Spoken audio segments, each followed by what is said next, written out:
Pour Europe 1, une semaine après sa disparition, une adolescente de 13 ans reste introuvable en Bretagne. Morgane n'a pas donné signe de vie depuis le 25 novembre dernier. Ce matin-là, cette jeune habitante de Pabu dans les Côtes-d'Armor n'est pas montée dans le bus pour se rendre au collège.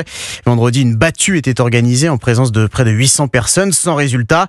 Sandrine Prioul, tout à l'heure, le procureur de Saint-Brieuc s'est exprimé sur l'enquête. Effectivement, le procureur a précisé que toutes les pistes étaient encore ouvertes. Fugue, mauvaise rencontre. Depuis sa disparition, une centaine de proches de la collégienne ont été entendus pour décrire une ado sans histoire, sinon noyée dans son addiction aux réseaux sociaux. Un papier froissé a été retrouvé par les gendarmes dans sa corbeille où il était indiqué, je cite, « Papa, maman, désolé, je pars ». Son frère et sa sœur ne décrivent pas de disputes habituelles à la maison. Ses grands-parents et sa famille la décrivent comme une enfant heureuse, joyeuse, souriante. Certains expliquent qu'elle passait beaucoup de temps sur son téléphone et les réseaux sociaux. Les amis, camarades de classe de Morgane ont tous été entendus. Certains ont noté aussi chez elle une certaine tristesse. Morgane a pu tenir des propos inquiétants et pouvait connaître un réel mal-être. Certains de ses camarades ayant évoqué d'ailleurs des scarifications qu'elle se serait infligées. Des réseaux sociaux qui auraient aussi, selon le procureur, amené l'adolescente à rencontrer des inconnus plus âgés qu'elle. Sandrine Prioul, correspondante d'Europe 1 en Bretagne.